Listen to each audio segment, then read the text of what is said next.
अब बात कर लेते हैं ज़रूरी वाली, जो हमारे लिए पैसा कमाने के काम आएगी और वहाँ पर हमें थोड़ी सी रिसर्च भी करनी पड़ेगी। स्टॉक आपको जो दिखाई दे रहा है वो है इंडसइंड बैंक। अगर आपको ना पता हो, मैं आपको बता दूं, ये स्टॉक एक समय 2000 का हाई मार करके अभी 50% से ज़्यादा डिस्काउंट पे ट्रेड कर रहा है। कारण आप डिकोड करने की कोशिश कीजिएगा। इस बार वाला रिजल्ट काफ़ी कमाल का है। नेट एनपीए अगर आप देखोगे काफ़ी बेहतरीन इंप्रूवमेंट इनके आई है पिछले कुछ क्वार्टर्स को अगर आप कंपेयर करके देखोगे। ऑसम रिजल्ट इन्होंने पेश किया है। एक्सिस हो गया, आईसीआईसीआई हो गया, भाई साहब आईसीआईसीआई बैंक, यहाँ पर तो आपको प्रॉपर रिसर्च करनी चाहिए। मैं कल आपको यहाँ पर वीडियो दूंगा, कोटक का भी रिजल्ट थोड़ा सा डिस्कस करने की कोशिश करूँगा।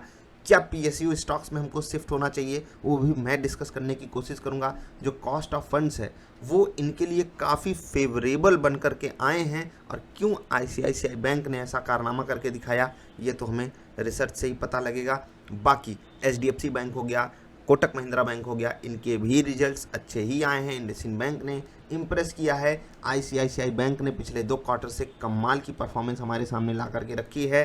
तो अब हमको बहुत ध्यान से देखना होगा इन बैंकिंग स्टॉक्स को, और क्या यहाँ पर आपको भी ज़्यादा फोकस करना चाहिए। यही सब बातें हम करेंगे कल वाली वीडियो में। लेकिन अभी आपको 2 पॉइंट्स पे रिसर्च करनी है। पहला, इंडसइंड बैंक, यहाँ पर क्या ऐसी तकलीफ हो गई कि ये स्टॉक इतना अच्छा रिजल्ट देने के बाद, इतने बेहतरीन नेट एनपीए पे बैठने के बाद भी ऑल टाइम हाई से 50% डिस्काउंट पे ट्रेड कर रहा है। ये आपके लिए रिसर्च का पहला मुद्दा। और दूसरा मुद्दा मेरे लिए भी है, और मैं इसको डिकोड करके आपको कल वाली वीडियो में देने की कोशिश करूँगा। एकदम नॉर्मल सी भाषा में ही समझाऊँगा। जो मुद्दा है वो ये कि जो कॉस्ट ऑफ फंड्स हैं आईसीआईसीआई बैंक के या प्राइवेट सेक्टर में, खासकर एक्सिस आईसीआईसीआई या इंडसइंड बैंक के, यहाँ पर आईसीआईसीआई बैंक ने बहुत बेहतरीन इंप्रूवमेंट करके दिखाई है। अन्य बैंकों ने भी इंप्रूवमेंट की है। तो ये कैसे पॉसिबल हुआ? नेट एनपीए में एचडीएफसी बैंक तो लीडर है ही, मतलब लीडर ही कहेंगे उसको, क्योंकि काफ़ी कमाल की परफॉर्मेंस है। आधे % से भी कम नेट एनपीए होना बहुत बहुत बहुत बड़ी बात होती है। और यहाँ पर एचडीएफसी बैंक एक अच्छे खासे मार्जिन से जीतता हुआ नज़र आता है अपने पीयर्स से। तो रिसर्च इन दोनों मुद्दों पे आप अपनी कीजिएगा। मैं कोशिश करूँगा आपको कल इस टॉपिक पे वीडियो दूँ, और वहीं से हम सेलेक्ट करेंगे कौन सा स्टॉक हमको ट्रेड करने के लिए चुनना चाहिए और कौन सा स्टॉक हमको इन्वेस्टिंग करने के लिए चुनना चाहिए। सही रेट कौन सा है वो भी आपको बताएंगे, लेकिन आज नहीं, कल। अभी के लिए इतना ही। नमस्कार, नमस्ते, अभिवादन आपका इनोसेंट इन्वेस्टर के इस नए वीडियो में। दोस्तों, मैं इस वीडियो में आपसे 2 बातें करूंगा। पहली बात एजुकेशनल होगी, बैंकों से रिलेटेड होगी। वहां पर आपसे कुछ सवाल पूछूंगा, आपको कुछ बताने की कोशिश भी करूंगा। और दूसरी बात होगी विराट कोहली और अनुष्का शर्मा के ऊपर। पहले बात कर लेते हैं दूसरी वाली, ठीक है। टोटल 4000 घूस प्लस 2000 और लगता है। भाई, मैंने एक सवाल पूछा था ना कि क्या आपने लाइसेंस बिना घूस दिए बनवाया है, तो वहीं पर ये वाला कमेंट आया है। ऑप्टिमिस्ट हैज़ जी बोल रहे हैं, if you are looking for happiness in this world then my friend you are in a wrong place. This is what this world is all about, tested and trial. बिल्कुल एकदम सच्चाई है। अभिमन्यु जैसे हम सब फंसे हैं, इससे पहले वाली वीडियो में मैंने आपसे बात की। अब आते हैं हम उस सवाल पे जो उठ गया इससे पहले वाली वीडियो में, जहाँ पर मैंने एक शब्द का चयन किया। मैं आपको शब्द भी बताऊंगा, थोड़ी देर इंतजार कीजिए। सैफुर रहमान जी बोल रहे हैं, what a mean thought for someone personal life, remember if we demean others, others can demean us. बिल्कुल सही बात है। मैं अपना पॉइंट यहाँ पर रखना चाहूँगा, रखूँगा भी, थोड़ी देर इंतजार कीजिए। Choose your words wisely sir, इससे पहले वाली वीडियो जा करके देखोगे, बात समझ में आएगी। थोड़ा अग्रेसिव हो गया था मैं, लेकिन मैं अपनी बात को रखने की कोशिश करूँगा। थोड़ी देर इंतजार कर लीजिए। और भी कमेंट्स बहुत अच्छा लगा सुनकर, बट कहना क्या चाहते हो और किसको आज़ाद करना है? हाँ, ये सवाल बड़ा है। और किसको आज़ाद करना है? खुद को आज़ाद करना है भाई, खुद को। फ्रीडम ही सबसे बड़ी चीज़ है। और आज किसका जन्म दिवस है वो आप जानते हो, ठीक है? जानते हो ना? नहीं जानते? आज़ाद आज़ाद आज़ाद। राज चौरसिया जी बोल रहे हैं, रमेश जी का ये कमेंट था। लर्न एंड अर्न का भी हमने ले लिया। कोविड से कंपेयर करो 500% की ग्रोथ है सब। हाँ ठीक है, न्यूज़ चैनल वालों का यही काम है। तो राज जी ठीक है, ऐसे ही 1-2 कमेंट्स और आए हैं। रिस्पेक्ट करने के लिए धन्यवाद, वीडियो देखने के लिए धन्यवाद। इस बार ओवर द लाइन हो गया, बिल्कुल समझ सकते हैं। ये शब्द मैंने यूज़ किया, और क्यों यूज़ किया मैं आपको बताऊँगा।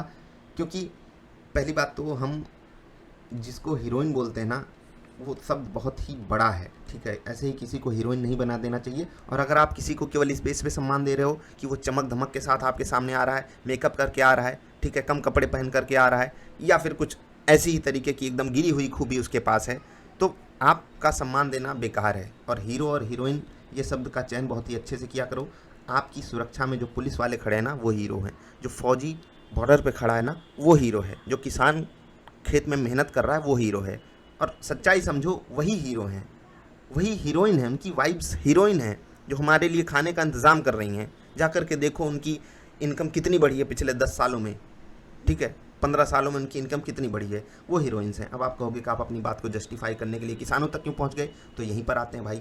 अब इनको मैं ये क्यों ना बोलूँ, मैं आपको बहुत बहुत सीरियस होकर के बता रहा हूँ। इस हीरोइन की 3 सुपरहिट मूवीज़ हैं। पहली है R&B डीजे। अब मैं कोई मूवीज़ का फ़ैन नहीं हूँ, R&B डीजे, ठीक है, रब ने बना दी जोड़ी। ये मूवी क्यों हिट हुई, क्योंकि यहाँ पर शाहरुख खान थे, ठीक है। उसके बाद एक मूवी हिट हुई इनकी, सुपर हिट की मैं बात कर रहा हूँ, PK। ये मूवी क्यों हिट हुई, क्योंकि यहाँ पर आमिर खान थे। इसके बाद एक मूवी इनकी हिट हुई सुल्तान। इसमें क्यों हिट हो गई ये मूवी, क्योंकि यहाँ पर सलमान खान थे, ठीक है। इन्हीं 3 मूवीज़ को छोड़ दिया जाए तो इनके पास एक भी ऐसी गुणवत्ता वाली मूवी नहीं है जहाँ पर इनके दम से कोई मूवी हिट हो गई हो। आप लोग कहेंगे कि साथ में हीरोइन है हिट हो गई तो इसका भी तो योगदान है, बिल्कुल मैं मान लेता हूँ, लेकिन दूसरा एंगल नोट कीजिएगा कि उन मूवीज़ में अगर शाहरुख खान, आमिर खान या फिर सलमान खान ना होते, क्या वो मूवीज़ सुपर हिट होती? नहीं होती ना। तो अब बता दीजिए वो मूवीज़ किसके कारण हिट हुई। प्लस जो पैसे लेकर के देश के खिलाफ तक ट्वीट कर सकता हो वो कौन होता है आपको पता है। जो नाचने के लिए और खासकर कम कपड़े में नाचने के लिए ज़्यादा पैसे लेता हो वो कौन होता है वो आपको पता है। मैं इस पर ज़्यादा कमेंट भी नहीं करूँगा, लेकिन हमारी, आपकी, हमारे देश की यही विडंबना रही है कि जो ये लोग सिखाते हैं, ये जो नाचने गाने वाले लोग जो हमको सिखाते हैं, नाचना गाना कोई बुरी बात नहीं है, लेकिन पैसा लेकर के, कम कपड़े पहन करके ज़्यादा पैसा लेना हो उस तरीके से नाचना, ये बहुत बुरी बात है और यही सिखाया जा रहा है। कभी आपने देखा है किसी हॉलीवुड मूवीज़ में इस तरीके का नाच गाना होता बढ़िया, एक सीरियस मूवी में बीच में गाना आने लगा। लेकिन हमारी जनरेशन को, हमारी आने वाली जनरेशन को बहुत ही प्लान्ड रूप में बर्बाद किया जा रहा है और इस पर मैं कुछ खास कमेंट करूंगा नहीं। हो सकता है आपको इसके बारे में कुछ ज़्यादा ना पता हो, अपनी रिसर्च कीजिए।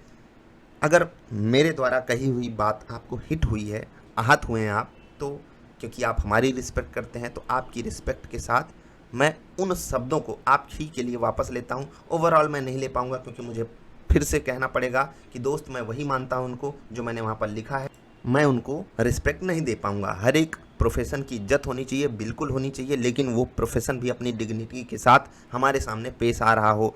भरतनाट्यम के बारे में सुना है, इसके अलावा भी बहुत सारी चीज़ें हैं डांस की ही कैटेगरी में, जा करके सर्च कीजिए, काफ़ी मज़ा आएगा आपको और अपने देश पे आपको प्राउड भी फील होगा। अब दूसरे एंगल पे आते हैं, विराट कोहली वाले एंगल पे, ठीक है, बहुत ध्यान से सुनिएगा। अब 4-5 साल हुआ है शादी को, उसके बाद विराट कोहली फादर बन गए। अब वो इतना महान क्रिकेटर अपने ट्विटर अकाउंट पे या कहीं मैंने देखा था, वो लिखते हैं कि आई एम अ प्राउड फादर। बहुत अच्छी बात है, बहुत बड़ी बात है ये, लेकिन हर कोई फादर बन सकता है यार, मैं भी बन जाऊँगा, हो सकता है आप में से भी बहुत सारे लोग हों, बहुत सारे ना हों, लेकिन वो बन सकते हैं, बिल्कुल बन सकते हैं। हर कोई प्राउड फादर है।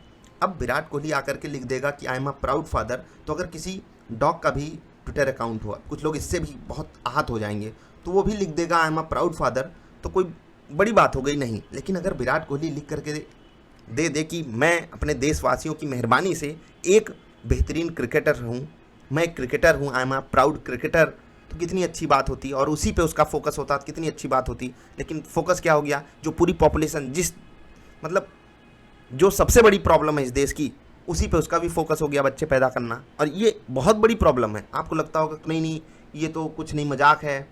बात ये नहीं कि वो बंदा गलत कर गया, सब कर रहे हैं, वो भी कर लेता, लेकिन वो लिख कर दे I am a proud father, उस चीज़ से भी मुझे तकलीफ़ है, क्योंकि मुझे उसकी बैटिंग पसंद थी, इसलिए वो जब आकर के लिखता है आई एम अ प्राउड फादर, तो मैं भी लिख सकता हूँ। मेरे घर में जो कुत्ता है वो भी, अगर उसका ट्विटर अकाउंट होता, वो भी लिख सकता है कि आई एम अ प्राउड फादर, उसमें कोई बड़ी बात नहीं थी। लेकिन किसी के पास ये लिखने की क्षमता नहीं कि I am proud Indian, proud cricketer. और जब आप ये लिखते ना तो अलग ही संदेश जाता, अलग ही लेवल का संदेश जाता। पूरी दुनिया के जो मर्द हैं वो बाप बन सकते हैं और सब प्राउड बाप ही बनते हैं, कोई गिल्टी में बाप नहीं बन जाता। अरे समझ गए ना, आगे नहीं बोलूँगा। अब मुझे यहाँ पर तकलीफ़ कहाँ से आई मैं आपको बताता हूँ।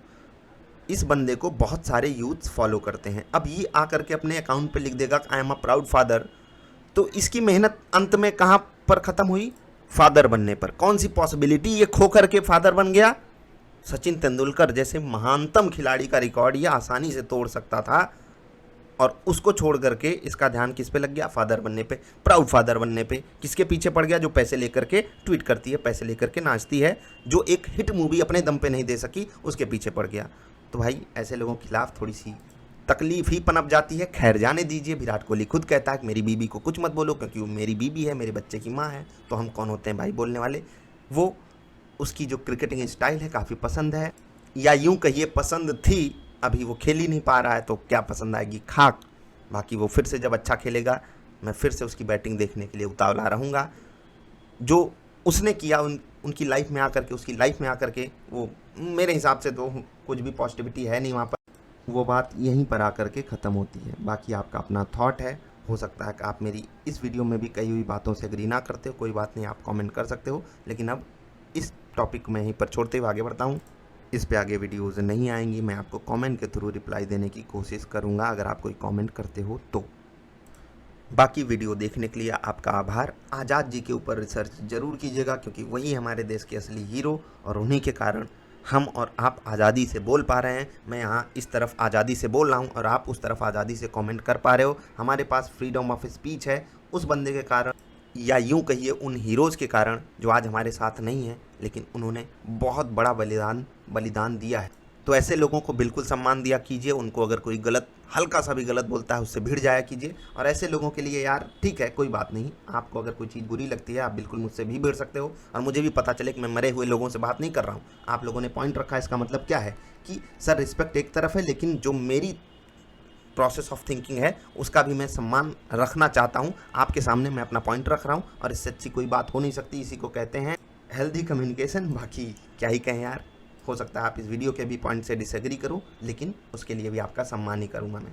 अब बात कर लेते हैं ज़रूरी वाली, जो हमारे लिए पैसा कमाने के काम आएगी और वहाँ पर हमें थोड़ी सी रिसर्च भी करनी पड़ेगी। स्टॉक आपको जो दिखाई दे रहा है वो है इंडसइंड बैंक। अगर आपको ना पता हो मैं आपको बता दूं, ये स्टॉक एक समय 2000 का हाई मार करके अभी 50% से ज़्यादा डिस्काउंट पे ट्रेड कर रहा है। कारण आप डिकोड करने की कोशिश कीजिएगा। इस बार वाला रिजल्ट काफ़ी कमाल का है। नेट एनपीए अगर आप देखोगे काफ़ी बेहतरीन इम्प्रूवमेंट इनके आई है पिछले कुछ क्वार्टर्स को अगर आप कंपेयर करके देखोगे। ऑसम रिजल्ट इन्होंने पेश किया है।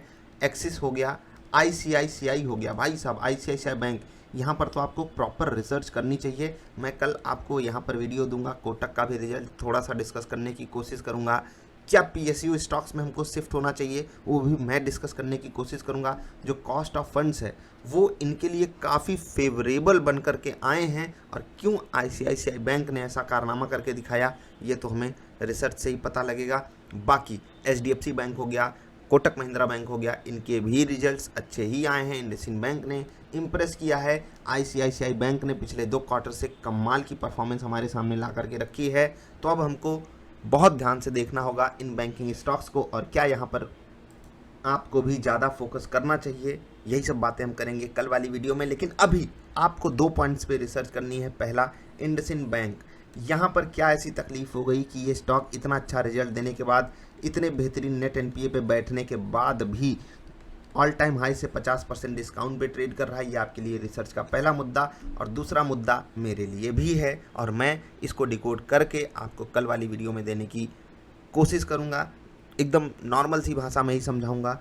जो मुद्दा है वो ये कि जो कॉस्ट ऑफ फंड्स हैं आईसीआईसीआई बैंक के या प्राइवेट सेक्टर में, खासकर एक्सिस आईसीआईसीआई या इंडसइंड बैंक के, यहाँ पर आईसीआईसीआई बैंक ने बहुत बेहतरीन इंप्रूवमेंट करके दिखाई है, अन्य बैंकों ने भी इंप्रूवमेंट की है। तो ये कैसे पॉसिबल हुआ? नेट एनपीए में एचडीएफसी बैंक तो लीडर है ही, मतलब लीडर ही कहेंगे उसको, क्योंकि काफ़ी कमाल की परफॉर्मेंस है।